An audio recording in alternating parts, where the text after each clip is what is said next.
રાજકોટ જિલ્લાના ધોરાજીમાં પ્લાસ્ટિક એસોસિએશનની સાધારણ સભા તેમજ રક્તદાન એક્યુપ્રેશર કેમ્પનું આયોજન કરવામાં આવ્યું હતું। રાજકોટ જિલ્લાના ધોરાજી વિસ્તારના પ્લાસ્ટિકના કારખાનાઓ આવેલા છે, તેનાથી સમગ્ર દેશ દુનિયામાં ધોરાજીનું નામ રોશન થયું છે। એવા પ્લાસ્ટિક વેલફેર એસોસિએશનની વાર્ષિક સાધારણ સભા અને રક્તદાન કેમ્પ તેમજ એક્યુપ્રેશર કેમ્પ પટેલ સમાજ ખાતે યોજવામાં આવ્યો, જેમાં રાજકીય આગેવાનો સહિત મહાનુભાવો ઉપસ્થિત રહ્યા હતા।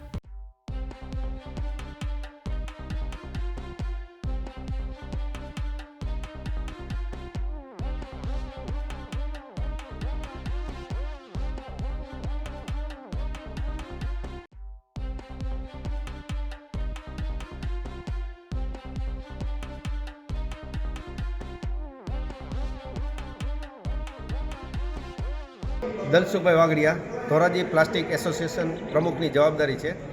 આજરોજ ધોરાજી પ્લાસ્ટિક એસોસિએશનની વાર્ષિક સાધારણ સભા છે। આ સાધારણ સભામાં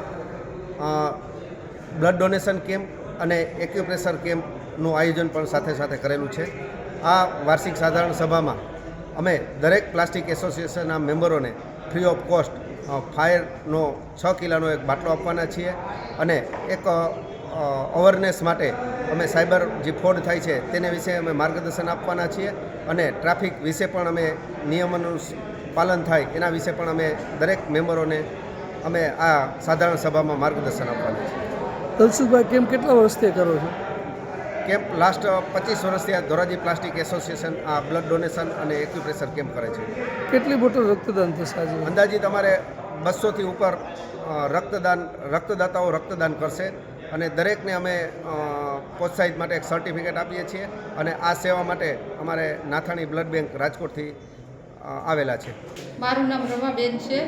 અમે ધોરાજીમાં રહીએ છીએ। ધોરાજીમાં પ્લાસ્ટિક એસોસિએશન કેટલા વર્ષોથી આ બ્લડ ડોનેશન કરે છે અને બ્લડ ડોનેશન અમે બધાય કરીએ છીએ। એમાં બહુ જ સારું છે અને ચાલુ જ રહે છે। કેટલા ટાઈમથી આ બ્લડ ડોનેશન ઘણા વર્ષોથી આ ચાલુ છે બ્લડ ડોનેશન।